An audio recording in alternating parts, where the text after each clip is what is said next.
पुराना मंदिर हो जो अतिशयकारी जिन बिंबों से शोभित, तो भी वो क्षेत्र अच्छा माना जाता। और भाव शुद्धि में वो जो दीक्षार्थी के भाव है उनको ग्रहण करना होगा, और दीक्षा दातार के भी भाव होते हैं उस काल के, क्योंकि आचार्य यानी जो वाम हस्त रखते हैं ना, उसके मस्तक का स्पर्श करते वाम हस्त से, वो जिस काल में जिस भाव से स्पर्श करते हैं वो पूरा जीवन भर, वो एक क्षण पूरे जीवन को प्रभावित करते हैं। इस हाथ से देने से अपने दाएं हाथ में गुरु होते हैं। मेरा हाथ बगल में रहे, जाए नहीं, हमको छोड़ कर नहीं जाए। वाम हस्त जो होता है हृदय के निकट होता है, मतलब भाव सब मिलकर होना चाहिए, हृदय के निकट होता है। कोई भी शिष्य, कई शिष्य है ना, सबके शिक्षा के समय ऐसा करते हैं, जिस भाव से जिस भाव होगा उसका, वो संग छोड़ के कभी जा नहीं सकता। सभी सभी भाषा बताया है, उस भाव में होगा कभी छोड़ के जा नहीं सकता।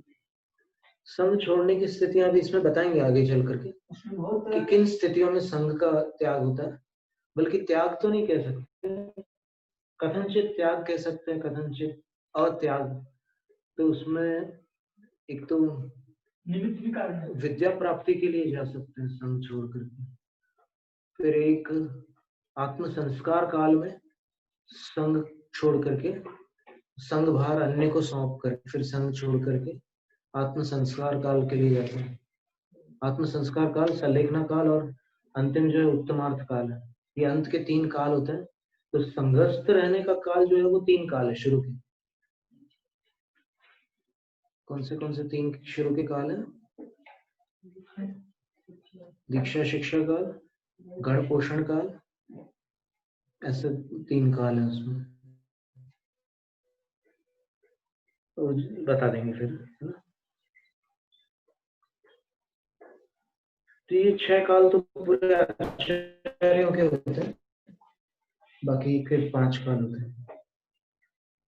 युक्ताः पंच महाव्रतैः समितयः पंचाक्षरोधाशयाः पंचावश्यक षट्क लुंचन वरा चेलक्य मस्नानता भूषय्या स्थिति भुक्त्यदंत कषण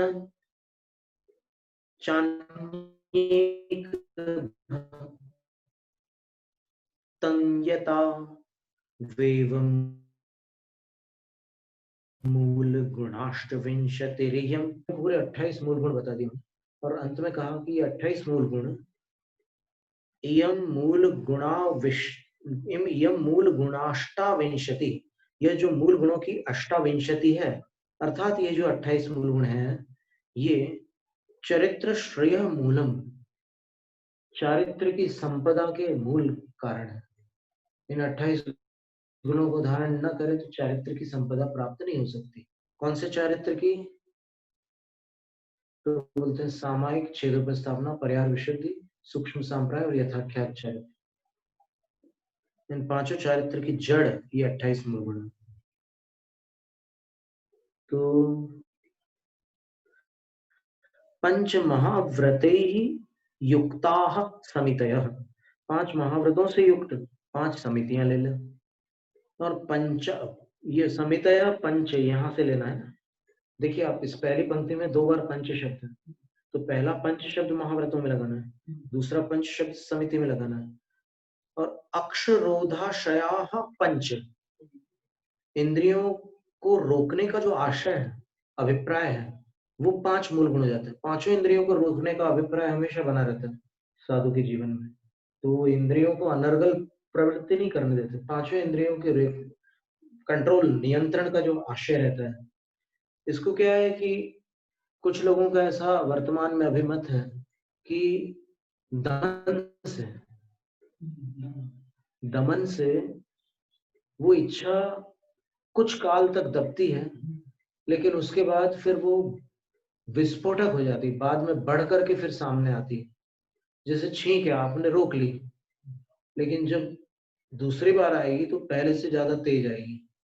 तो यहाँ पर ये समझने की बात है कि ये पुरानी जो साइकोलॉजी थी, मनोविज्ञान, उसमें सिगमंड फ्रॉइड और फिर कार्ल यूंग वगैरह जो मनोवैज्ञानिक हुए हैं, उनका ऐसा मानना था कि इच्छा की पूर्ति करो तो फिर उससे वो आपको नहीं सताएगी। इच्छा हो रही है, पूर्ण कर दो। चाय पीने की इच्छा हो रही है, चाय पी लो। मिठाई खाने की इच्छा हो रही है, मिठाई खा लो। रात में आधी रात को अगर कोई इच्छा हो रही है कुछ भी, तो उसकी पूर्ति कर लो। तो इच्छा की पूर्ति करने से कई साधु जो पुराने पुराने साधु के नाटक में जो अभी भारत में गए थे, इसी एरिया में सांगली में कोल्हापुर में करते थे। कई साधु मिले पुराने साधु, जो महाबली महाराज, ये दूसरे बाहुबली महाराज, उनसे पहले के साथी, ये सभी उनको मिले थे। उनसे कभी दर्शन करते थे, तो प्रश्न अच्छे पूछते थे वह दीक्षा में हमारी इच्छा है। पहिला बधी मारता ते मन सलग कड़ी, नंतर याला दिसो म्हणजे तुम पे शादी करो तुम्हारे मन को मारो, फिर उसके बाद दीक्षा लो, ऐसा बोलते। तो ये पाप बार जाए होगा, तीर्थंकर बोलते पागल है, ये नहीं हुए, कर नहीं सकते, पागल जाए साधु बन नहीं सकता, ये लोग नहीं बनने देते। वो मतलब इस पंचम काल की विवक्षा से उनके अंदर जो भी उनने चिंतन किया हो, वो उसमें एक अपेक्षा है। सब में नहीं है महाराज वो तो पक्की बात है। ये तो इसमें आचार्य देखो महापुराण में लिखा है, प्रक्षालनाधि पंकस्य दूरादस्पर्शनम वरम। कीचड़ में पैर डालकर धोने से अच्छा है कि कीचड़ से ही दूर रहो। ये बात क्यों लिखी आचार्य ने? तो उनका अभिप्राय ऐसा थोड़ी था कि सब लोग उसमें जाएं। सबको नहीं होगा। जिसके अंदर पूर्व भाव के संस्कार है और जो छोड़ सकता है, सक्षम है, तो वो छोड़ भी सकता है ना, उसमें क्या आपत्ति है? और वो अपने अंदर टटोलने की बात है, अपनी सत्यनिष्ठा अपने अंदर देखने है कि अगर आपकी क्षमता नहीं है तो फिर नाटक नहीं करना। फिर क्षमता नहीं है तो क्षमता बनाओ पहले, फिर बाद में आ जाओ, ऐसा है। फिर बाद में जो कर्मों का उतार चढ़ाव होता है उसमें फिर स्थितिकरण, उपगमन, प्रायश्चित वगैरह बहुत सारे उसमें अनुष्ठान बताए हैं जिनेंद्र भगवान ने। ऐसा नहीं है कि आचार्य हुए सांसद में कई बार उनके थे, लेकिन हमारे मूल में सांसद आहार शादी हुई है, ढंग से सुख है कैसे? नहीं, लेकिन ये इसको अपन, ये क्या है कि पूर्वाचार्यों की परिपाटी में इसको कोई महत्वपूर्ण मुद्दा नहीं बताया गया है। मुद्दा बनाते हैं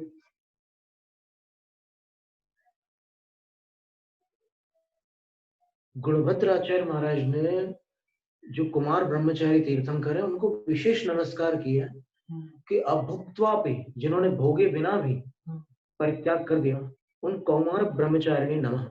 कौमार ब्रह्मचारी के लिए मेरा नमस्कार।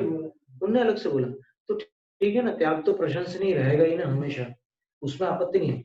लेकिन ये मत समझना कि जिसने त्याग नहीं किया वो संयम लब्धि स्थान में नीचे रहने वाला है। एक ही लाइन, वो भी पूरा पार करके वो वहीं जाने वाले हैं। और तीर्थंकरों के हिसाब से जो जीवन तीर्थंकर है, भगवान है, उनके हिसाब से शादी वादी सब कोई क्रम कम ज्यादा नहीं है, सब एक से। जम्बू स्वामी का भी नाम आता है उसमें, जिन्होंने संसार के भोगों को स्वीकार किए बिना दीक्षा ले ली थी। ऐसे और भी उदाहरण। अब आयना तीर्थंकर है, जम्बू स्वामी क्यों भी है, तो क्या दोनों में क्या फर्क है, अंतर है क्या? अंतर कोई है नहीं है। मोक्ष में वो भी गए, मोक्ष में वो भी गए। आर्यन भगवान बुझाने करके सबको मोक्ष गए, वो गए।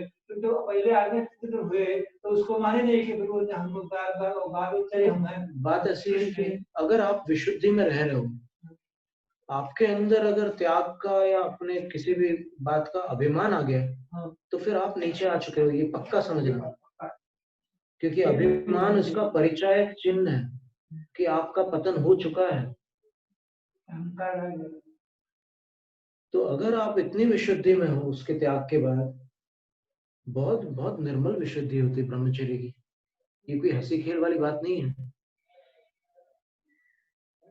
यानी वो आंखों से, चर्चाओं से और सब हरकतों से वो ब्रह्मचर्य प्रकाशित होता है। घमंड की तो बात ही नहीं कर रहे, हम शादी किए बिना हमने दीक्षा ले ली। क्यों क्यों बोल रहे हो आप? किसको बोल रहे हो आप? भगवान जिनेंद्र से बोल सकते हो कि मैंने शादी किए बिना दीक्षा ली? आप समावसरण में जाकर के बोल सकते हो? इतनी हिम्मत है आपकी? कि मैंने शादी किए बिना दीक्षा ली, तो अभी ये सब बोलने की बात ही नहीं है। जो छोड़ा सो छोड़ा, उसको क्यों याद कर रहे हो? अगर आपने अभी भी उसको मन में रखा और अपनी छवि में उसको जोड़ के रखा है कि मैं बाल ब्रह्मचारी, तो फिर वो एक अहंकार का रूप हो जाता है। अगर दूसरे प्रशंसा करते हैं तो उनके पुण्य का कारण है, अगर आप अभिमान करते हो तो आपके पाप का कारण क्यों?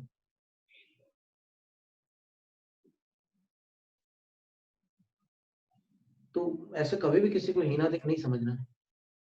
और दोनों में कमियां रहती हैं। देखिए ना महाराज जी, एक बात और सुनिए कि जिसने उस जीवन को नहीं जिया है, वो उस जीवन की वेदनाओं के प्रति सहानुभूति नहीं ला पाता। आप देखिए जितने बाल ब्रह्मचारी साधु हैं, उनको पता है क्या कि गृहस्थों की क्या पीड़ा होती है? तो पीड़ा नहीं होती तो फिर उनके अंदर जो करुणा का विकास था वो प्रभावित होता है। इसलिए दोनों का महत्व है। वो वहां से निकल करके आए, अंदर जाकर के निकल करके आए, तो उनको भी आप मामूली मत समझो। वो निकल करके आए, उनसे संख्यात गुणित जीव निकल नहीं पाते। कीचड़ में गए हुए संख्यात गुणित जीव वहां से बाहर नहीं निकल पाते, अंतिम सांस तक नहीं निकल पाते।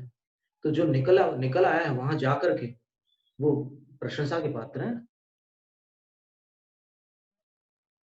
बात ऐसी आई है, पहले जंगल में साधु रहते थे, इसलिए ये बात नहीं आती थी। अब गाँव में आने के बाद सब संपर्क रह गया सब लोगों का। असंयमियों के संपर्क से रागादिक विकार उत्पन्न हो जाते हैं, तो ये साधु को कंट्रोल करने की बात है। क्योंकि वहाँ बहुत कठोर साधना की बात है। कुछ पता ही नहीं रहता, अपना ध्यान और अध्ययन और ध्यान अध्ययन और जाप इसमें रहते हैं, जंगल को आता ही नहीं है। और दोनों काम करते हैं, ध्यान करना है अध्ययन करना, दूसरे को बात ही नहीं हो। और यहाँ क्या है कि अकेले साधु एक जगह बैठना नहीं होता, एक जगह रह करके चतुर्मास करना, एक चतुर्मास करते एक जगह रहना, कहीं जाना नहीं, ये सरल बात नहीं है।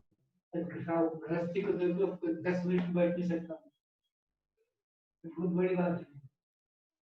तो लोग बोलते हैं आप कैसे बैठते हो? वो अनेक प्रकार के कर्मों का संयोग रहता है। अब इसमें कोई ना कोई रुचि अगर आप जगा ले इसमें धार्मिक अनुष्ठानों के प्रति, अगर आपकी भक्ति में रुचि है तो फिर भक्ति में लग जाओ। मन को लगाना जरूरी है। अगर आपकी ज्ञान में रुचि है, स्वाध्याय में रुचि है, तो इसमें मन लगा लो। अगर आपकी जाप्य में रुचि है तो जाप्य करिए।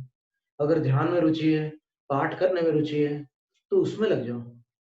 यहाँ लगता है उसमें लगाए, लेकिन खाली स्थान पर नहीं लगाना है, खाली नहीं छोड़ना, योग का लगाओ।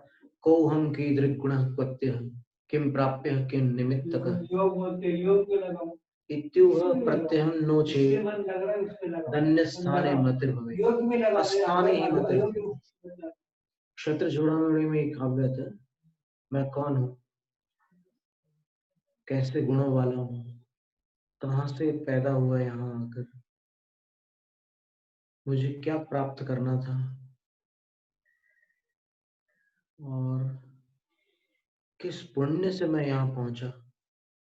ऐसा यदि आप प्रतिदिन विचार नहीं करेंगे तो आपकी मति मोक्ष मार्ग से भटक जाएगी।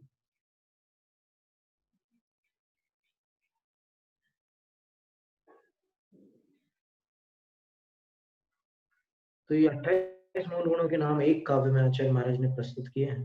जब से हम समझ में आई है, मैं मतलब यही बात आती है, इसका से देख रहा हूँ कि आदमी समझ ये जानवर सब ये एक जंगल में सब कुछ पेड़ वगैरह कुछ नहीं होता तो क्या होता, ये बात का बहुत होता है कि हम लोग नहीं तो कई स्थान है ऐसे जहाँ पर कुछ भी नहीं है, तो क्या होता, कुछ स्थान ऐसे भी हैं जहाँ पर नहीं है ये सब, जहाँ केवल बर्फ है, जहाँ केवल रेगिस्तान है, वहाँ कुछ नहीं है। कि महाराज जी भगवान ये सब ये कुछ भी नहीं होता तो क्या होता दुनिया में? नहीं तो अनादि से जो वस्तु स्वरूप है वो तो वैसे ही है, उसको कौन बदल सकता है। तो पंच महाव्रत ही अलग अलग लिखते तो अच्छा रहता, और साथ में लिखा तो समास बना दिया, ठीक है। पंच महाव्रत साथ में ही होना चाहिए क्योंकि तृतीय विभक्ति है। पंचभिः महाव्रतैः पंचविश्चते तैहि महाव्रतैहि, ऐसे कर्मधारय समास बना करके पंच महाव्रतैहि बना। तो 5 महाव्रतों से युक्त 5 समितियां और अक्षरोधाशया पंच, इंद्रिय को रोकने के जो अभिप्राय वो भी 5 है। तो जो बात आई थी ना कि रोकना तो दमन है और दमन से तो वो चीज समाप्त नहीं हो सकती, तो ये धारणा पहले थी मनोविज्ञान की। अभी जो मॉडर्न साइकोलॉजी है, your mind and how to use it, एक पुस्तक है, विलियम वॉकर एटकिंसन ने उसमें जैन धर्म का समर्थन किया। नहीं, उन्होंने कहा है कि रोको, उन्होंने कहा कि टालो, आप उसको टालो, टालने से वो इच्छा शांत हो जाती है। देखिए हम बताते हैं,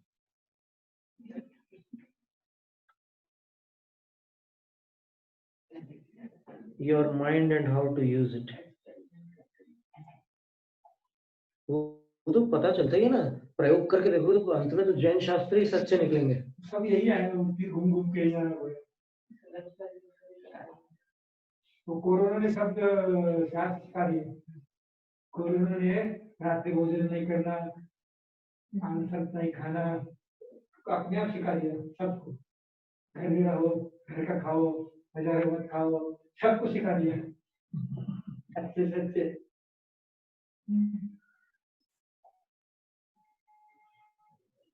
घर का बना खाओ। एक तो घर में हम कितने लोग रहते हैं, घर में खाते ही नहीं है। एक घर पे लड़का था, घर में इतनी मम्मी बढ़िया बढ़िया बनाती थी, हम चौका लगते थे, इतना बढ़िया घर में बनाती थी। लेकिन लड़का थोड़ा खा लेगा तो शाम को तो भाग जा ही जाएगा। ये होता है इमोशन, जो आवेग आता है ना अपने अंदर, जो तीव्र इच्छा होती है किसी चीज के प्रति, तो उसका उपाय बताया उन्होंने कि कंट्रोल, रिस्ट्रेंट एंड मास्टरी, नियंत्रण, फिर वशीकरण, और मास्टरी का अर्थ होता है विजय, स्वामी बन जाना इंद्रियों का या मन का। कैसे करना है, इसकी प्रक्रिया दी है। By refraining from the physical expression, one may at least partially inhibit the emotion. आप अगर मन में विकार आया है तो उसको शरीर तक मत आने दो। बहुत सुंदर बात करी है। एक दोहा आता है विकार को लेकर के, मन जाता है जाने दे, तू मत जाए शरीर, उतरी धजी कमान की, कहा करेगा तीर। मन जाता है जाने दो। मन अगर भटक रहा है तुम्हारा गलत जगह पर, तो उसको जाने दो, लेकिन शरीर को मत जाने देना, क्योंकि जो धनुष है उसकी प्रत्यंशा यदि उतरी हुई है तो तीर क्या कर लेगा। मनो ननु नपुंसकम, लिखा है ना आत्मानुशासन में, मन जो है वो संतान उत्पन्न नहीं कर सकता। वो जब तक आप इंद्रियों का साथ नहीं लेंगे तब तक काम नहीं होगा। तो बोलते हैं कि सबसे पहला नियम ये बताया उन्होंने कि कैसे आप विजय प्राप्त करोगे। तो पहला बता दिया उन्होंने कि फिजिकल एक्सप्रेशन से रिफ्रेन करो। फिर second, by refusing to create the habit one may more easily manifest control. फिर नियंत्रण प्राप्त करने के लिए आप किसी भी चीज को आदत मत बनने दो। जैसे गुलाब जामुन आपको बहुत पसंद है, उसकी आदत मत डालो, खत्म करो। आप लो गुलाब जामुन पर उसकी आदत बिल्कुल मत डालो, तो आप उसको वश में कर सकते हैं जीवा को। तीसरी चीज, by refusing to dwell upon the idea or mental picture of the exciting object, one will lessen the stimulus. और जो मन आप उसमें एकदम समर्पित कर देते हो अपना मन उस विषय के प्रति, तो मन को उसमें अटकने मत दो। तो फिर आपकी जो कामनाएं हैं वो आगे नहीं बढ़ेगी। मन आप वहां से, जैसे आपको कोई ऐसा विचार आ रहा है, आप भगवान का चेहरा याद कर लो, गोमटेश्वर भगवान का, देवपुरी पार्श्वनाथ को याद, शिखर जी को याद कर लो। फिर चौथा है by cultivating the opposite class of emotions one may inhibit this class or any class of feeling. आप ये जो इच्छा है इससे बिल्कुल विपरीत प्रकार की इच्छा उत्पन्न कर दो अपने अंदर, तो ये इच्छा छूट जाएगी। कभी रात को नींद में सपना आता है ना, ऐसे ऐसे डर लगता है, फिर जाग गए, उठ के बैठ के डर आने लगा, तो उस वक्त क्या है कि जैसे आप चर्चा करते हैं इस तरह शास्त्र की चर्चा करते हैं, कहाँ कभी महाराज कोई महाराज के पास बैठने जाए, उनकी चर्चा वो चर्चा याद करते हैं, तो इसमें हटा देते हैं और फिर आगे डर देते हैं। बिल्कुल सही बात है। एक माता जी ने बताया था कि यहाँ ऊपर उनको चीता मिला था, तब उन्होंने ये हम जो स्वाध्याय कर रहे थे समाधि तंत्र का वही स्मरण किया कभी। कोई दूसरी माता जी थी पहले, उस टाइम चौमासे के समय। मैं ऐसा ही हर दम है। फिर लास्ट जो दिया उसमें ये है अंतिम, and finally by acquiring a control of the attention by means of the will one has the reins firmly in his hand and may drive or hold back the seeds of passion as he wills. क्या बात लिखी है, बोले कि अंत में क्या है कि आपका मन इतना काबू में रखिए कि अगर आपको 1 इंच से आगे नहीं जाने देना है तो वो मन जा नहीं सकता, आधे इंच से आगे नहीं जाने देना तो आधे इंच से आगे जा नहीं सकता मन, इतना कंट्रोल रखिए। और इसका पूरा सारांश ये है कि delay passion and it will fade away. अपनी तीव्र अभिलाषा को टाल दो, वो टल जाएगी। ये मॉडर्न साइकोलॉजी का कहना है। ओल्ड साइकोलॉजी ये था कि fulfil your wish and it will subside. कामना पूर्ण कर लो, वो कामना बुझ जाएगी। जबकि अब पता चला कि कामना एक ऐसी आग है जिसको बुझाने की सामग्री उसका ईंधन होती है, वो बुझती नहीं है, बढ़ती है।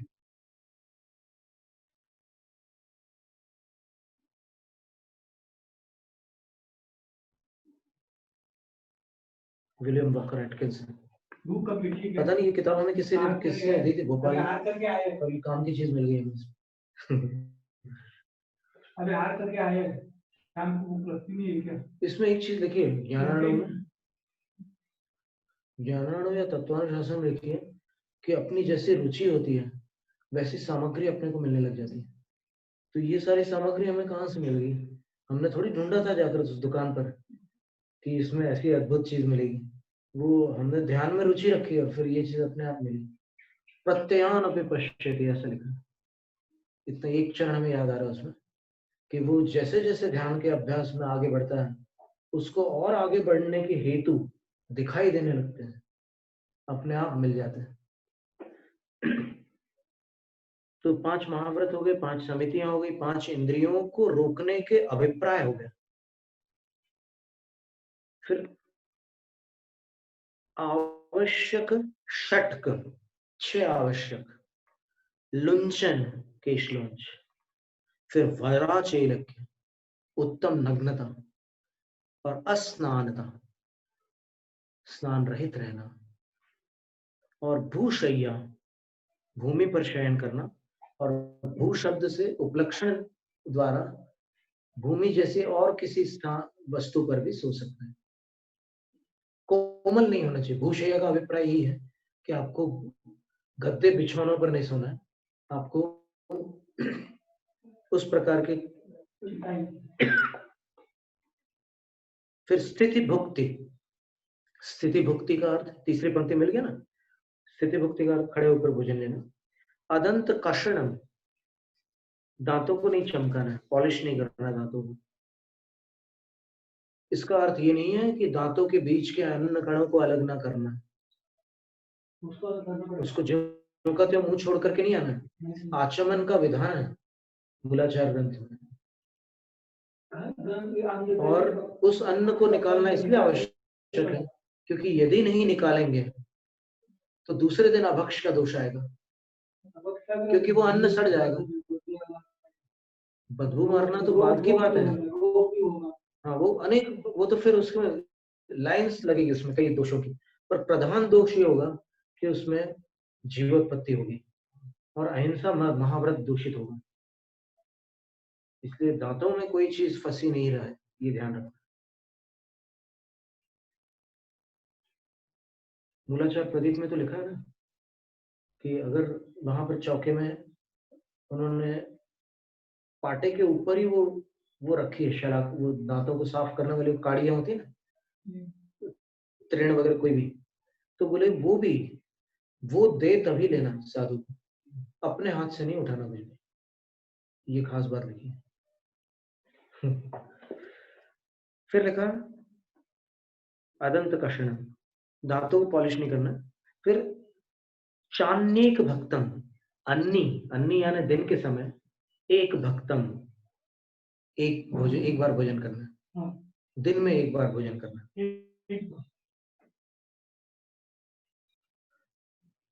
यतौ एवं मूल गुणाष्टविंशति, यति में इस तरह के मूल गुणों के 28 भेद होते हैं। इयम यह, और यह चरित्र श्रेय मूलम, चारित्र रूपी लक्ष्मी के मूल है, चारित्र की संपदा के मूल है ये 28 मूल गुण। अब इनका वर्णन प्रारंभ करते हैं। अहिंसा सत्यमस्तेयम ब्रह्मचर्यमसंगता महाव्रतानि पंचैते निःशेषावद्यवर्जनात्। एते पंच महाव्रतानि, ये 5 महाव्रत होते हैं। अहिंसा, सत्य, अस्तेय, अदत्तादानम स्तेयम। चौर्य शब्द अधिक बोलचाल में चलता है, लेकिन ये स्तेय शब्द जो है शास्त्रीय शब्द है, उसका अर्थ चोरी होता है। फिर ब्रह्मचर्यम, ब्रह्मचर्य व्रत। असंगता, संग का अर्थ परिग्रह, परिग्रह रहितता, ये 5वां महाव्रत है। और एते पंच निःशेषावद्य वर्जनात् भवन्ति, संपूर्ण पापों के त्याग से, अथवा निःशेषम यथा स्यात् तथा। निःशेष का अर्थ सर्व भी होता है और निःशेष का अर्थ सर्व प्रकार से भी होता है। तो यहाँ अपने को क्या लेना है? सर्व प्रकार से, क्योंकि महाव्रत की परिभाषा दी है।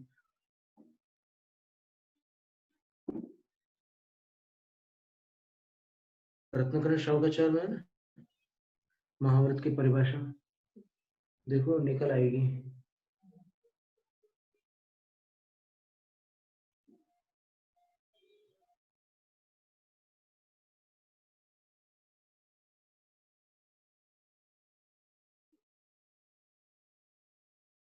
हिंसादीनां पंचानां पापानां हिंसादीनां मनोवचः काये कृतकार्यतानुमोदैः त्यागस्तु महाव्रतम महताम, ये परिभाषा है रत्नकरण में। तो 5 जो पाप हिंसादिक, उनका मन वचन काय और कृत कार्य अनुमोदना से त्याग करना महाव्रत, जो महताम महापुरुषों के बनता है, हर किसी को नहीं बनता महाव्रत। जो महान आत्माएं होती है उन्हीं के पास महाव्रत होते हैं। तो यहाँ पर अशेष जो निःशेष जो शब्द है ना, उसका अर्थ लेना पूर्ण रूप से, इन 9 कोटियों में से कोई भी शेष न रह जाए, उस प्रकार से क्रिया विशेषण बनाना है, इसको विशेषण नहीं बनाना है। निःशेष, निःशेषम यथा स्यात् अवद्य वर्जनात्, पूर्णतः पापों के वर्जन से ये 5 महाव्रत होते हैं। अब हम ध्यान से सुनना कि ये महाव्रत क्या है। अहिंसा महाव्रत खास तौर से सुनने योग्य। मूलाचार में, नियमसार में, सभी ग्रंथों में अहिंसा महाव्रत के लिए जीव कांड का ज्ञान होना जरूरी है साधु को। भले द्रव्य श्रुत उनके पास ना हो, लेकिन भावश्रुत होना जरूरी है, क्योंकि अष्ट प्रवचन मात्रिका या फिर आचार वस्तु न्यूनतम श्रुत ज्ञान है दिगंबर साधु का। आचार वस्तु पुलाक मुनि की होती है और बकुश प्रतिसेवना कुशील और कषाय कुशील की जगन्य आचार वस्तु का ज्ञान होता है। उत्कृष्ट भले ही मतलब 10 पूर्वों का हो या फिर 14 पूर्वों का भी ज्ञान हो सकता है, श्रुत ज्ञान, लेकिन जगन्य ज्ञान तो इतना होना ही चाहिए। और इसमें जीव कारण का ज्ञान इसलिए आवश्यक है। देखिए आप पढ़ते हैं, जन्म काय कुलाक्षाद्यैर ज्ञात्वा सत्त्वततिं श्रुतेः त्यागस्त्रिशुद्ध्या हिंसादेः स्थानादौ स्याद हिंसनम। क्या बड़ी बात है। जन्म यानी 84 लाख योनियां, अथवा गर्भ जन्म, उपाद जन्म और समूर्छन जन्म, और इनके और भी जितने भेद प्रभेद हैं, वे काय, काय का अर्थ क्या? षट काय, 5 स्थावर और 1 तरस। फिर कुल का अर्थ होता है शरीर की रचना के उद्गल स्कंद जो होते हैं। मूलाचार में इसकी एक परिभाषा दी है, कुल कोटि क्या होती है। तो वो पुद्गलों की श्रेणियां होती है, जिन पुद्गलों से आपके शरीरों की रचना हो रही है वे पुद्गल। तो विशिष्ट प्रकार के पुद्गल होते हैं। जैसे मनुष्य के कितने हैं? 14 लाख करोड़ प्रकार के कुल कोटियां हैं मनुष्यों की। वहां 14 लाख योनियां भी हैं मनुष्यों की। तो वो सभी प्राणियों के उसमें दिए हुए हैं कि कैसी क्या कुल कोटियां होती है। तो वो कुल कहलाते हैं। यहाँ पर कुल का अर्थ पिता का वंश नहीं है। यहाँ पर अहिंसा व्रत के अंतर्गत जो कुल है, तो उन श्रेणियों के परमाणुओं की पहचान हो जाएगी आपको आगम से, और फिर उनका परिहार करना कि नहीं ये जीव, इसको मेरी चेष्टाओं के निमित्त से बाधा न पहुंचे।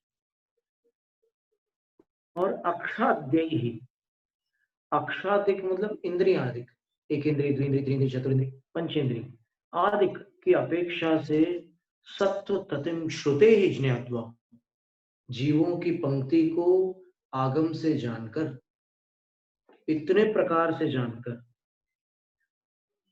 त्रिशुद्ध्या हिंसादेह त्यागः, 3 शुद्धि पूर्वक हिंसादिक का त्याग कर देना। और स्थानादो, कहां से त्याग करना? स्थान आदि में, खड़े रहना है, बैठने में, उठने में, हर जगह उनका त्याग करना। स्याद अहिंसनम, उसका नाम है अहिंसा। यानी कितना बड़ा त्याग है। और आज अहिंसा की परिभाषा कुछ अलग ही चल रही है। मिठाई पे चींटी की लाइन लग गई तो फिर अहिंसा दूषित होगी। जीवों का आवागमन और जीवों की उत्पत्ति को किसी शास्त्र में अपने लापरवाही से, अपने कषायों के आवेश से, अपने या अन्य के प्राणों के व्यपरोपण को हिंसा कहा गया। तो इसीलिए ये पढ़ाया उन्होंने पहले, अहिंसा महाव्रत के लिए बताया कि ये देख लो आप, 84 लाख योनियां देख लो। क्योंकि ये जो जन्म है, जन्म की जो योनियां होती है, जो जन्म स्थान होता है, उन्हीं के तो ये 84 लाख भेद है। मूलतः 9 भेद है। सचित सी शीत संवृता सेतरा मिश्राश्चैकशस्तद्योनयः, 9 भेद है। और फिर इसके उत्तर भेद देखो तो 84 लाख। काय को जानो आप, कुल को जानो, इंद्रिय आदि को जानो, आदि शब्द से और भी जीव सिद्धांत के जितने भी विषय हैं उन सबको जान लो आप। और फिर उनको कहां से जानकर? श्रुते ही, आगम से जान करके। और किसको? सत्व तत्व, जीवों की पंक्ति, यानी जीवों की राशि को। तो आप पंक्ति का अर्थ कुछ उल्टा लगा लो तो दिक्कत हो जाएगी। त्याग, फिर हिंसादिक का त्याग कर देना, उन जीवों की हिंसादिक का त्याग कर देना। और कैसे करना? मन से भी, वचन से भी, काय से, त्रिशुद्ध्या। और स्थानादो, उठते बैठते सर्वत्र, हिंसनम से वो अहिंसा है, ऐसा है। फिर सत्य महाव्रत क्या है? राग द्वेषादि जा सत्य मुत्सृज्यान्याहितं वचः सत्यं तत्त्वान्यथोक्तं च वचनं सत्यमुत्तमम्।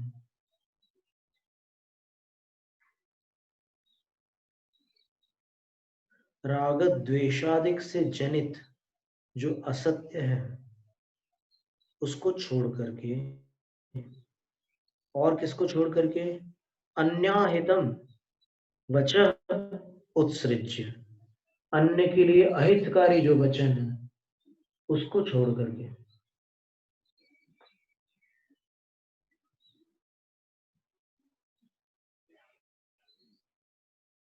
अब अन्य के लिए हितकारी वचन क्या है? वो धर्म ध्यान कर रहा है और आप उसको अर्थ ध्यान की बातें सुना रहे हो, तो वो अन्य के लिए हितकारी हो गया।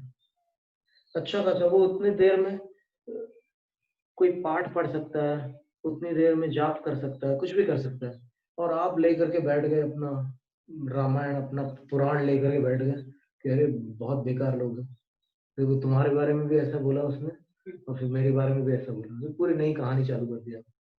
तो पूरा वो अन्याहितम वचन, अन्य के लिए हितकारी वचन थे। तो इन दोनों का त्याग करना। राग और द्वेष आदि से उत्पन्न होने वाले असत्य का त्याग करना है, और अन्य के लिए अहितकारी असत्य वचनों का त्याग करना है। वो भले ही सत्य हो लेकिन अहितकारी होने से त्याज्य है। और इसके अतिरिक्त कह रहे हैं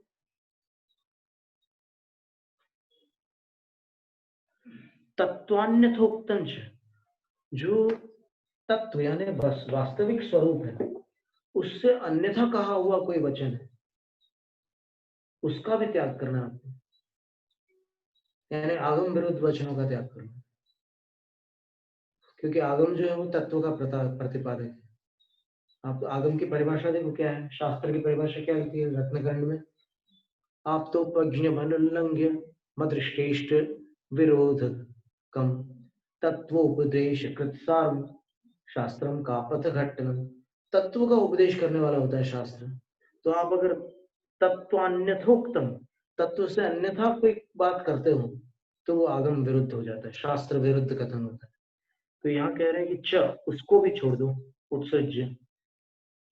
और इन सब को छोड़ने के बाद जो सत्यम वचनम, जो सत्य वचन बच जाएगा वह उत्तमम सत्यम, वो आपके सत्य महाव्रत के योग्य उत्तम सत्य वचन है।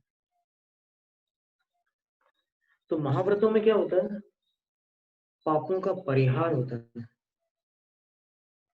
और समितियों में क्या होता है कि पापों के परिहार पूर्वक प्रवृत्ति की जाती है, ऐसी प्रवृत्ति की जाती है कि जिससे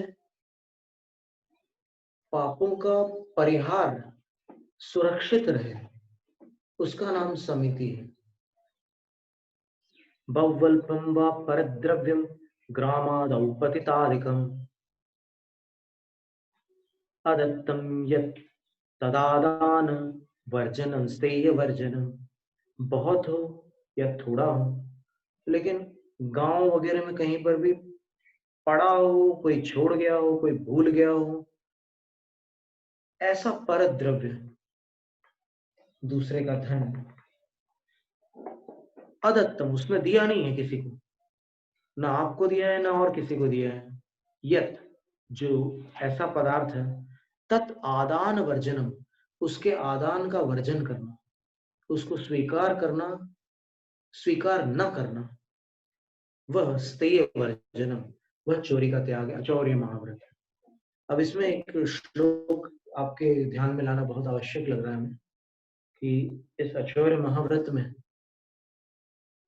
साधु कौन सी वस्तु, पड़ी हुई कौन सी वस्तु उठा सकते हैं, उनका कुछ परिचय दिया है।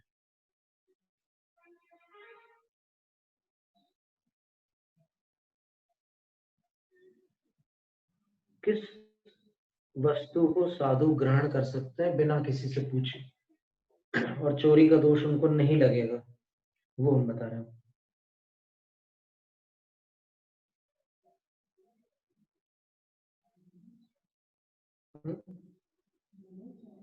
नहीं,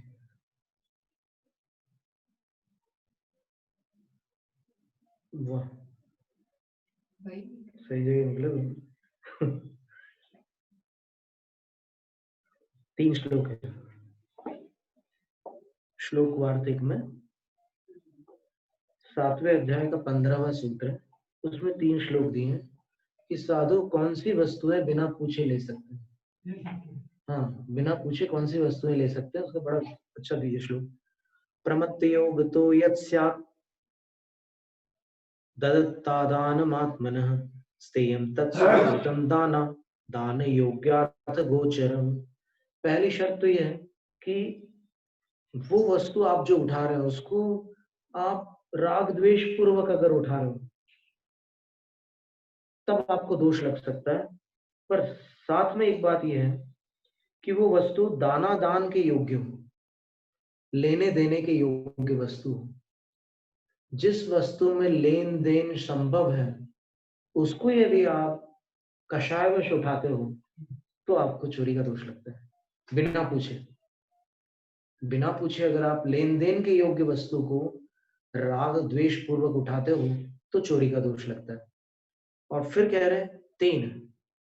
अब कौन सी वस्तु ऐसी है जो उठा सकते हो, तो बता रहे 3 सामान्यतो दत्त माददानस्य सन्मुनेः सन्निर्झरण सन्निर सरिन्निर्झरणाद्यम्बः शुष्क गोमय खण्डकम् भस्मादिवा स्वयं मुक्तं पिच्छालाभूफलादिकं प्रासुकन्न भवेत्स्तेयं प्रमत्तत्वस्य हानितः।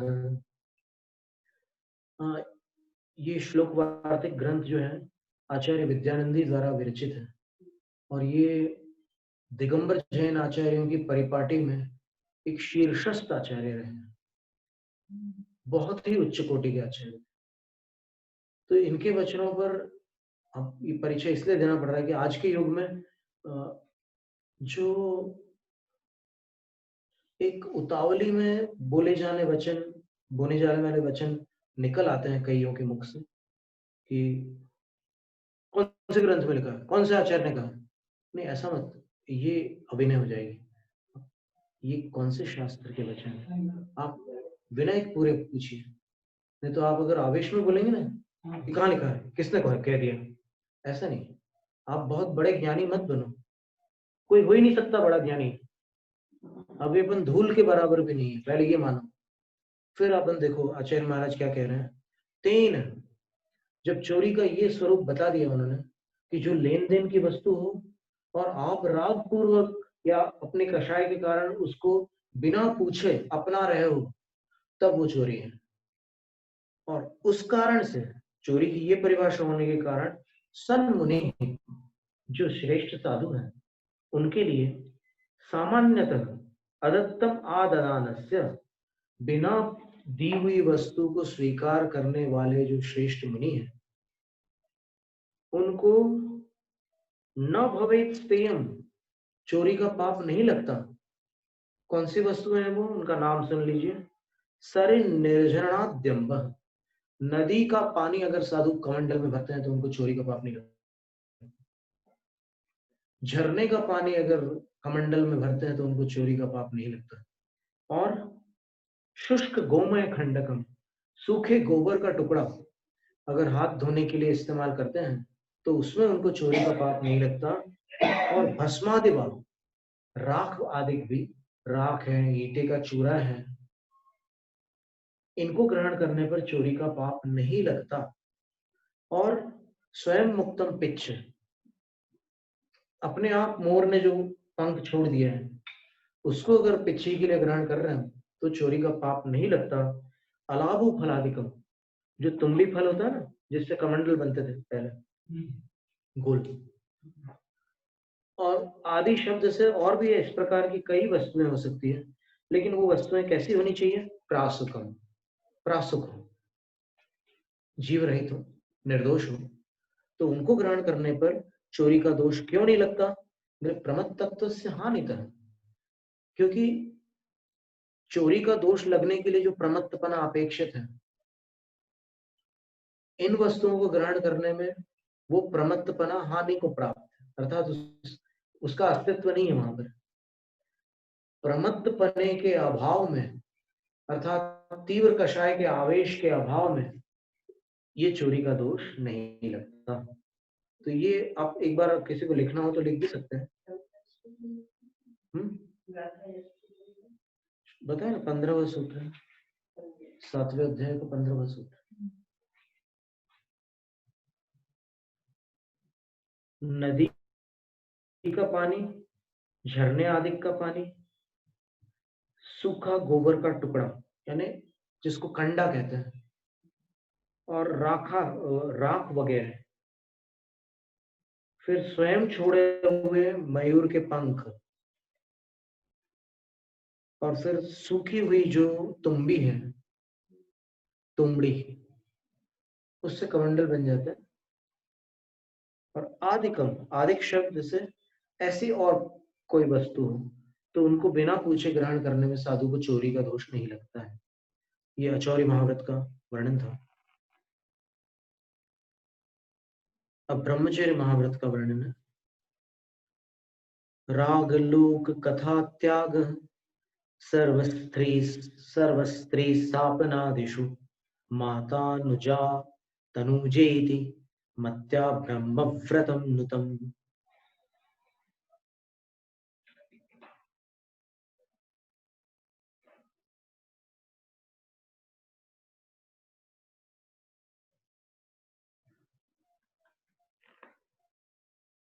राग लोक कथा त्याग सर्व स्त्री स्थापना दिशा, सभी स्त्रियों के प्रति और उनकी स्थापना है, उनकी ऐसी आकृतियां बनी रहती है ना बगीचे वगैरह में, या फिर कहीं पोस्टर वगैरह में चित्र बने रहते हैं स्त्रियों के, तो उन आकृतियों में राग लोक कथा, रागी लोग जो कथा करते हैं ना, चर्चाएं करते हैं, उसका हमेशा के लिए त्याग कर देना है मुनि को। और किस मति से, तो बोलते हैं कि माता, अनुजा, तनुजा। माता का अर्थ माता होता है, अनुजा का अर्थ बहन होता है, और तनुजा का अर्थ बेटी होता है। अनुजा में नू छोटी है और तनुजा में बड़ी है, तनुजा। तो बहन, माँ, छोटी बहन, और तनुजा यानी अपने बेटी। इस तरह की मति पूर्वक ये त्याग किया जाता है तो ब्रह्मव्रतम नुतम, वह ब्रह्मचर्य व्रत के रूप में प्रशंसित होता है। नुत का प्रशंसित, प्रशंसा को प्राप्त है। चेतनेतर बाह्यांत रंग संग विवर्जनम ज्ञान संयम संगेवा निर्ममत्व संगता। ज्ञान और संयम संगति में आने पर चेतन और अचेतन, बाह्य और अंतरंग परिग्रहों का जो विवर्जन होता है, विशेष रूप से त्याग होता है उसको, और निर्ममत्व भाव होता है उन परिग्रहों के प्रति। जो छोड़ा है उसके प्रति स्मरण का भाव भी बार बार लाना एक प्रकार से एक संबंध ही हो जाता है मानसिक रूप से। कि मेरे पास डॉज गाड़ी थी, अब थी गाड़ी, अब तो आपने दीक्षा ले ली ना, तो आप 50 बार क्यों दोहरा रहे हो मेरे पास डॉज गाड़ी थी। तो निर्ममत्व हो जाओ आप, छोड़ दो। वो पर था और अभी भी पर है, उस समय भी पर था, उस समय केवल मेरी धारणा थी कि मेरी है। निश्चय से तो निवृत्त रूपम यतस्तत्वम, आत्मस्वरूप जो है वो तो निवृत्ति रूप है, ग्रहण करने रूप तो है नहीं ना। तो निर्ममत्व भाव रखना, उसका नाम असंगता अर्थात निष्परिग्रह, परिग्रह त्याग व्रत है। और ये अपरिग्रह महाव्रत जो होता है, इसमें मूलाचार ग्रंथ में वसुनंदी सिद्धांत चक्रवर्ती आचार्य महाराज ने लिखा है कि साधु के अयोग्य परिग्रह का त्याग होता है। अपरिग्रह महाव्रत में सब परिग्रहों का त्याग नहीं होता, साधु के अयोग्य परिग्रह का ही त्याग होता है। जो ग्रस्त के योग्य और साधु के अयोग्य है, उस परिग्रह का तो त्याग होता है, लेकिन सबका नहीं होता। फिर सब परिग्रहों का त्याग कब होता है, तो बोले उत्तर गुणों में होता है। कौन से उत्तर गुण में?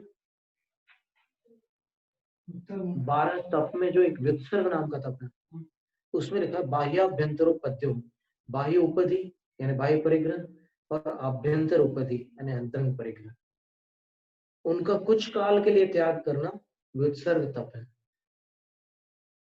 और दीक्षा के समय जो महाव्रत ग्रहण करते हैं, वहां पर साधु के अयोग्य परिग्रह का त्याग होता है। चश्मा, चटाई, पाटा, इन सब का त्याग नहीं होता। और पिछी कमंडल शास्त्र तो ठीक है, ये तो उपकरण है, लेकिन इन उपकरणों के अतिरिक्त भी तो साधु के जीवन में बहुत सारी चीजें होती, ढेर सारी चीजें होती। माला भी हो सकती है, पुस्तकें होती है, नोटबुक्स, कॉपी, पेंसिल, बहुत सारी चीजें होती है। और भावलिंगी मुनियों का जो वर्णन है पुलाक बकुश आदि में, उसमें आप देखिए उपकरण बकुश का वर्णन कैसा है। नहीं, उसके उनके पास कितने परिग्रह होते हैं उसका वर्णन देखा आपने? राजवार्तिक में अपन ने पढ़ा था वहां पर, 10 दिनों में चला था ना, तो उसमें आया था कि एक मिनट, वो शब्द ही देख लेते हैं अपन सीधा, कि साधु के पास परिग्रह हो सकते हैं। आप परिग्रह देख करके एकदम उनको शिथिलाचार्य बोलोगे तो आप भावलिंगी मुनि का अनादर कर बैठोगे। इसलिए क्या है कि ये कहना बिल्कुल आगम विरुद्ध है कि साधु के पास केवल शास्त्र पिछी कमंडल होते हैं। आप बाकी अगर कोई भी चीज दिख जाए साधु के पास तो फिर उसको नमस्ते नहीं करना या उसको कपड़े पहना देना। ये पहली बात तो ये है कि उसको जो शब्द बोल रहे हैं ना, एक वचन, ये कभी बड़ों के प्रति नहीं बोला जाता। पहले तो आप बोलने की तमीज सीखो, उनको बोलिए आप। और फिर ये आप कौन होते हैं ये सब सोचने वाले? कपड़े पहनाना, आहार नहीं देना और उनको भगा देना, ये करना, क्या ऐसा नहीं है। क्या संबंध है? हम अपना आदमी कल्याण के लिए हम कैसे दें? तुम्हें क्या मतलब है? अभी यहाँ एक बार सुनना हो तो सुनो, ऐसे रास्ता पकड़ो, कोई बोलने का अधिकार नहीं है सबका। अपन वो पढ़ लेते हैं, अपने घर में लड़का लड़की तो दूसरे भाग रही है, क्या क्या कर रही है उसको तो उनको करना उनका कहना है कि नहीं महाराज जी इसका इसके लिए उनका जवाब ये है, हम बता रहे हैं आपको, क्योंकि हम सब उन सब लोगों के बीच में हम रह चुके हैं। तो उनका इस ये जो आपने तर्क दिया ना कि उनके यहाँ कितना दोष हो रहे हैं और साधु के दोष को देख रहे हैं, तो इसका जवाब वो ये देते हैं कि साधु निर्दोष चाहिए हमें परमेष्ठी, हम तो कुछ भी करते रहे, हम तो गृहस्थ है, असंयमी है, तो आप हमारे से अपेक्षा मत रखो ज्यादा, लेकिन आप साधु होकर के नहीं कर सकते ये सब। तो पहली बात तो उनको ये समझना होगा, इतना आवेश की बात नहीं है, पहले ये समझना होगा कि साधु जीवन में क्या क्या संभव है। आप शास्त्र तो देखो ना, आप बिना देखे सिर्फ किसी के कहने से मान रहे हो कि पिछे कमंडल शास्त्र के अलावा अगर कुछ भी मिल जाए साधु के पास तो उसको नमस्ते नहीं करना, एकदम किसी के बोलने से मान लिया आप, ऐसा संभव ही नहीं है। आप देखो तो सही क्या कह रहे हैं।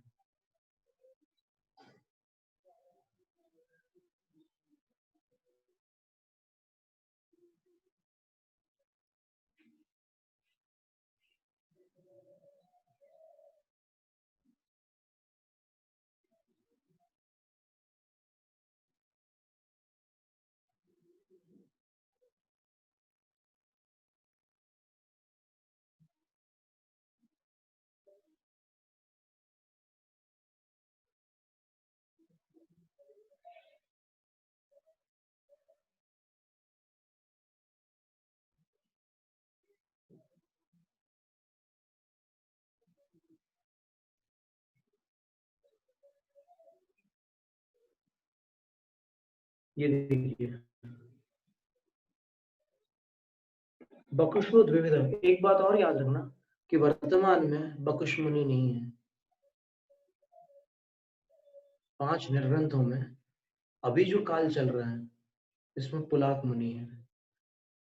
फिर बकुश मुनि में उपकरण और शरीर बकुश से 2 भेद होते हैं। फिर कुशील मुनि उनसे बड़े मुनि हैं, बकुश मुनि पुलाक मुनि से बड़े हैं और कुशील मुनि उनसे बड़े हैं, उनके भी 2 भेद होते हैं, प्रतिसेवना कुशील और कषाय कुशील। समाप्त हो गया अभी इस पंचम काल में, ऐसी स्थिति बन गई।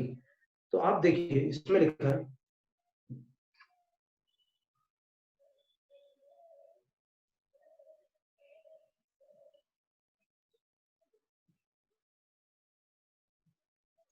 बकुशो द्विविध, बकुश मुनिराज के 2 भेद होते हैं। ये पूरे भावलिंगी मुनिराज छठे गुणस्थान से नीचे नहीं है एक भी, ये याद रखना। बकुशो द्विविध, उपकरण बकुश, शरीर बकुश चेति। पहले जो है उपकरण बकुश और दूसरे हैं शरीर बकुश चेति। बकुश का अर्थ होता है चित कबरा, जो हिरण होता है जिसमें टपके टपके होते हैं ना, चीतल जिसको बोलते हैं वो। चीता तो वो अलग प्राणी, हिंसक प्राणी की बात नहीं कर रहा, एक हिरण की बात कर रहा हूँ, उसके ऊपर भी सफेद टपके होते हैं, चीते पे तो काले होते हैं। तो ऐसी जिनकी मनोदशा होती है छठे गुण स्थान में, चित्तलायरण, गाथा में भी लिखा है गुमटसार जीव कांड में, चित्तलायरण चित्रलाचन होता है छठे गुण स्थान में मुनिराज का। तो ऐसे ये बकुश जो मुनि है, ये दो प्रकार के हैं, और उन दो में पहले जो उपकरण पक्ष है वो कैसे हैं? उपकरण अविश्वक्त चित्त, उपकरणों में अविश्वक्त यानी आसक्त है मन जिनका, विषयों में आसक्त नहीं है, उपकरणों में आसक्त है चित्त जिनका। ये स्वरूप बता रहे मुनिराज को, ये चीज हो सकती है मुनि अवस्था में। और विविध विचित्र परिग्रह युक्त, क्या लिखा है? विविध यानी नाना प्रकार के, विचित्र परिग्रह युक्त, आश्चर्यकारी परिग्रहों से युक्त। अब बोलो आप क्या अर्थ निकालोगे इसका? ये आचार्य प्रणीत ग्रंथ 7वीं शताब्दी का अकलंक आचार्य द्वारा रचित है। आप अहंकार से नीचे उतरो, नहीं तो आप तुरंत बोलोगे नहीं ये बात मैं नहीं मानूंगा। अरे तू होता कौन है? इस विशाल जिन शासन में अनंत जीव जिससे पार हुए हैं संसार समुद्र को, उसमें मैं नहीं मानूंगा, ये मैं कहां से आ गया? ये आचार्य के वचन है, जिनेन्द्र के वचन नहीं है। नहीं मानना तो मत मान। ये जीव सब स्वतंत्र है, तेरे को देर से जाना है तो जा, तेरी मर्जी, कौन रोकता है? जिनको जल्दी है वो मान ले, जिनको देर से जाना हो तो आराम से जाए सोते हुए। तो क्या लिखा है? विविध विचित्र परिग्रह युक्त। अभी हमें एक बार एक ब्रह्मचारी ने बोला कि ये सब बातें आप मत बताइए, इससे शिथिलाचार बढ़ेगा। अरे भाई अगर हम नहीं बताएंगे तो आप तो उनको आहार देना बंद कर दोगे असाधु मान करके। समझ में आ रही है बात? हम क्यों बता रहे हैं? हम जानते हैं कि बहुत सारे साधुओं को इसकी जानकारी नहीं होगी, पर हम क्यों बता रहे हैं? उनको शिथिलाचारी बनाने के लिए नहीं।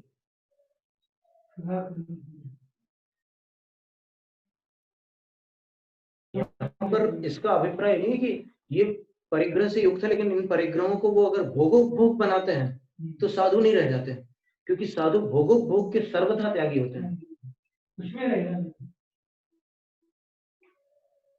योगी कभी भोगी नहीं हो सकते, ये पक्की बात है। ये एक नियम बना लें अपन कि योगी भोगी नहीं हो सकते। शिथिलाचार की बात क्या करते हो आप? शिथिलाचार कितने प्रकार का होता है पता है क्या आपको? आगम से एक शिथिलाचार वो होता है जो साधु की भूमिका में ही, यहाँ जो बताया गया प्रतिसेवना रूप, भावलिंग को क्षति नहीं पहुंचाता, लेकिन साधु को प्रतिक्रमण और प्रायश्चित का पात्र बना देता है। ऐसा शिथिलाचार साधुत्व को नष्ट नहीं करता है, लेकिन आंशिक रूप से साधुत्व में कमी लाता है। वो पहला शिथिलाचार है। दूसरा शिथिलाचार ये है कि जो श्रावक का काम है वो अगर साधु करने लग जाए तो फिर श्रावक के गुणस्थान में साधु आ जाते हैं। जैसे विष्णु कुमार मुनि थे, उन्होंने जो कार्य किया था वो उनको पंचम गुणस्थान में ले आया था वो कार्य। अथवा वर्तमान में कोई मुनि है, इसमें प्रवचन सार में गाथा आती है ना, यदि कुणति काय खेदम विद्यावच्चत् मुज्जरो समणो न हवदि हवदि अगारी धम्मो सो सावयानन से। चरित्र चूलिका में गाथा आती है कि अगर कोई जंगल से निकल रहे साधु और सांप काट खाए किसी साधु, और अन्य साधु जानते हैं कि यहाँ पर तो कोई गृहस्थ नहीं, कोई श्रावक नहीं, कोई उपचार नहीं, लेकिन उनको आयुर्वेद का ज्ञान है, वो जानते हैं कि ये पत्ती है, इससे जहर उतर जाएगा। तो अगर उस पत्ते का उपयोग करके वो वैयावृत्ति करते हैं तो पंचम गुण स्थान में आ जाते हैं और प्रायश्चित लेकर वापस छठे सातवें में चले जाते हैं। ये प्रवचन सार की बात है। लेकिन अगर वो अपने स्वार्थ के लिए उपयोग करेंगे तो दूषित हो जाएंगे। वहां तो बहुत कठोर शब्द लिखे हैं, जैसे नाचार्य महाराज ने प्रवचन सार की टीका में, कि अपने स्वार्थ के लिए अगर स्थावर जीवों का विघात करते हैं कोई साधु और वैयावृत्ति के नाम से बोलते हैं कि नहीं हम हिंसा नहीं करेंगे, तो आचार्य जयसेन स्वामी ने लिखा है कि तस्य सम्यक्त्वमेव नास्ति, उसके पास सम्यक्त्व ही नहीं है। कितनी बड़ी बात कही। भोगोपभोग बिल्कुल वर्जित है साधुओं के लिए, क्योंकि भोगोपभोग महान पतन का कारण है। अब देखिए आप, ये दो प्रकार की हो गई श्रेणियां शिथिलाचार की। पहला शिथिलाचार क्या था कि साधु की भूमिका में असमर्थता के कारण जो अतिक्रम व्यतिक्रम जो दोष बताए प्रतिक्रमण में, वो दोष लग रहे थे। तो उससे क्या हुआ कि जो भाव संयम है उसके संयम लब्धि स्थानों से नीचे आना हो रहा था, लेकिन असंयम में नहीं आए थे और देश संयम में नहीं आए थे, दोष लगे थे उनको। तो वो जो शिथिलाचार है वो संयम घाती नहीं होता और उसका प्रतिकार हो जाता है, वही मुनि अवस्था में ही उसके शुद्धिकरण हो जाता है प्रायश्चितादिक से। दूसरा क्या था, फिर विष्णु कुमार मुनि ने प्रायश्चित क्यों लिया गुरु से? क्योंकि वो महाव्रती का कार्य नहीं था। केवल इतना ही उत्तर उसका, कि वो महाव्रती का कार्य नहीं था। लेकिन महाव्रती का कार्य न होते हुए भी वो प्रशंसा के पात्र क्यों बन गए? क्योंकि उन्होंने सम्यक दृष्टि का कार्य किया। बहुत बड़ी बात है। अगर वो वात्सल्य नहीं निभाते तो सम्यक से नीचे आते। वात्सल्य निभाने कारण महाव्रत से अनुव्रत में आए। तो कौन सा मार्ग उचित था और कौन सा अनुचित था, ये सोचने की बात। जब उनके सामने केवल दो ही मार्ग थे, वो शुद्धोपयोग में नहीं थे, इसलिए उनके पास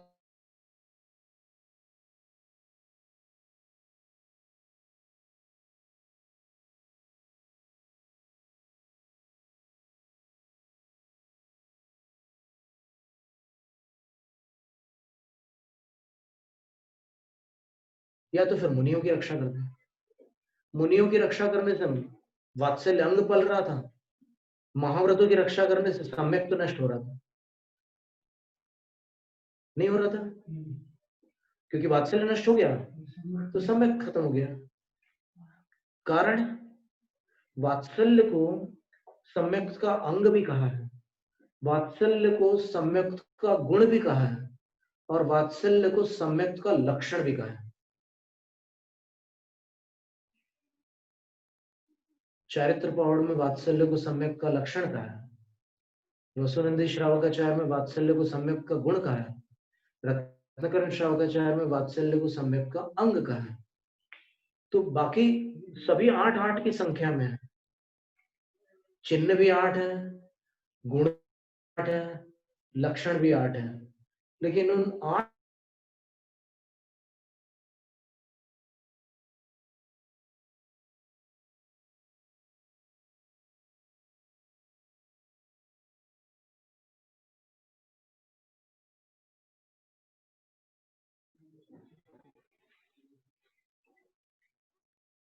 तो ये परिग्रह की बात निकली थी। तो इसमें ये बात आई कि विविध विचित्र परिग्रह युक्त उपकरण बकुश है। लेकिन एक बात ध्यान में रखना, उनका नाम पहले ध्यान में रखना, उपकरण बकुश है। तो वो उपकरण से ही संबंधित विविध विचित्र परिग्रहों से युक्त होंगे, ये ध्यान में रखना।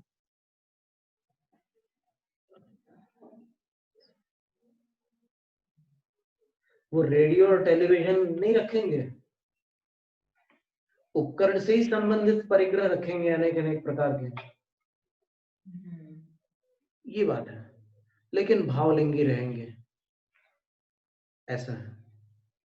फिर शरीर बकुश जो है वो शरीर का ध्यान रखते हैं, तो शरीर को संभालने योग्य जितनी वस्तुएं हैं वो रख लेंगे। भोगोपभोग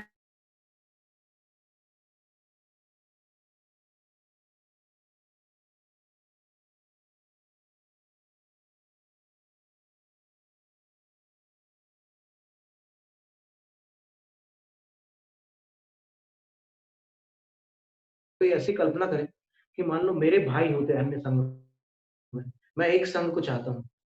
अगर मेरे भाई अन्य संघ में होते हैं जो मेरे प्रिय भाई है, तो मैं उनके प्रति क्या भावना रखता हूँ, सोचने की बात है।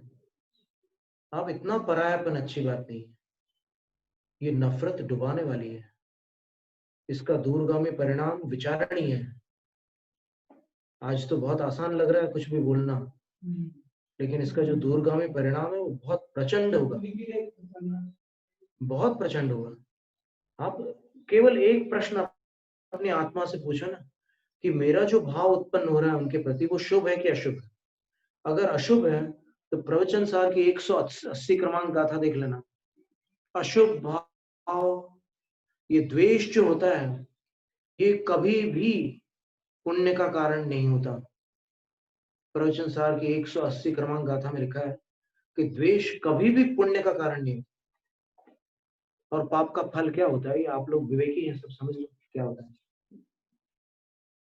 तो इस तरह ये पंच महाव्रतों का आज प्रकरण यहाँ पर पूर्ण हुआ है। इसके उपरांत पंच समितियों का वर्णन प्रारंभ किया जाएगा। प्रश्न पूछूं, बड़े बड़े मंदिर निर्माण कार्य में सदा रहना, क्या ऐसे साधु का गुणस्थान 5वां होता है?